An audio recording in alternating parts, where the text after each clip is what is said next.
Masjid udah lama kita ini juga nekat sih. Bagaimana ya, kangen banget sama masjid. Wali Kota Bekasi dan ratusan jamaah mendatangi Masjid Al-Azhar Kemang, Bekasi, Jawa Barat guna melaksanakan ibadah sholat Jumat berjamaah.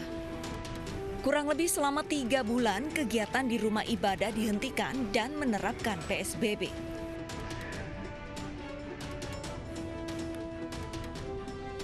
Selain di Masjid Al-Azhar, Masjid Al-Barkah Bekasi juga menggelar ibadah sholat Jumat. Pengurus masjid pun menyiapkan antisipasi dan protokol COVID-19 saat pelaksanaan salat.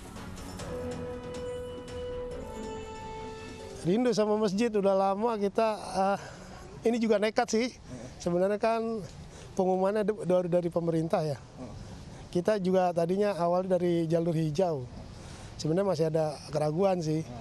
Tapi ya kita kalau dari jalur hijau udah ditetapkan jalur hijau sama pemerintah, ya berarti kita kan wajib sholat Jumat di masjid. Ya bagaimana ya, kangen banget sama masjid. Satu, banyak kerugian ya, kita terawih di sini kan, kalau terawih 1 juz semalam. Berarti kalau kita nggak sebulan nggak kesini, kita nggak bisa hafal Quran. Bekasi merupakan zona hijau. Kasus terkonfirmasi positif COVID-19 pun masih terbilang sedikit. Data dari 3 hari terakhir, jumlah pasien positif masih sama, yaitu 298 orang. Namun jumlah pasien dalam pengawasan dan orang dalam pengawasan kian meningkat. Tanggal 29, jumlah PDP di Bekasi sebanyak 1.079 orang dan ODP sebanyak 3.792 orang. Pemerintah Bekasi harus tetap waspada. Pasalnya dari 2,9 juta penduduk Bekasi yang melaksanakan rapid test hanya 13.512 orang atau 0,4%. PSBB di Bekasi akan berakhir pada 4 Juni mendatang. Sebagai daerah penyangga epicentrum penyebaran corona, yaitu Jakarta, Bekasi tidak boleh lengah dengan pencabutan PSBB dan menerapkan kenormalan baru. Dan untuk mengetahui antusiasme warga atas dibukanya kembali rumah ibadah, kami sudah terhubung dengan rekan kami Rahmat Hidayat di Bekasi, Jawa Barat. Rahmat, bagaimana antusiasme warga saat pemerintah membuka kembali rumah ibadah? Apakah protokol kesehatan sudah diterapkan?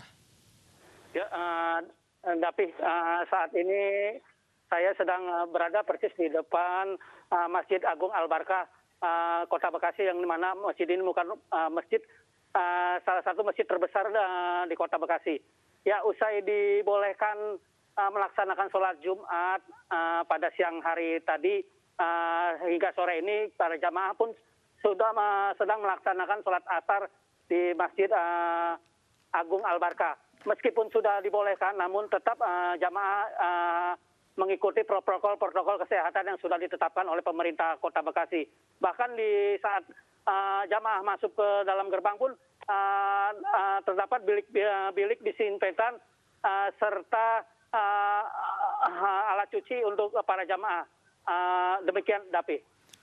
Baik, Rahmat, kita ketahui Jawa Barat ini kan memperpanjang masa PSBB-nya. Apakah kemudian nanti pihak masjid atau rumah ibadah yang lain juga akan mengikuti perpanjangan PSBB tersebut ataukah tetap melaksanakan sholat secara berjamaah? Ya, benar, tapi saat ini seharusnya tahap pertama di Kota Bekasi ini hari ini selesai. Namun berdasarkan dapat dari izin Pemprov Jawa Barat bahwa Kota Bekasi memperpanjang PSBB hingga tanggal 4 mendatang, tetap pelaksanaan protokol kesehatan harus dipenuhi oleh para jamaah. Bahkan dari pihak DKM Masjid Al-Barkah pun sudah melakukan sosialisasi ke seluruh jamaah di Masjid Al-Barkah. Pihak Masjid Agung Al-Barkah pun menginstruksikan pada jamaah untuk membawa alat-alat peralatan sholatnya sendiri masing-masing seperti sajadah. Bahkan di dalam sini pun sudah dilakukan penyekatan sap-sap sekitar 1 meter. Begitu, tapi. Baik, terima kasih Rahmat Hidayat atas laporan Anda. Selamat bertugas kembali.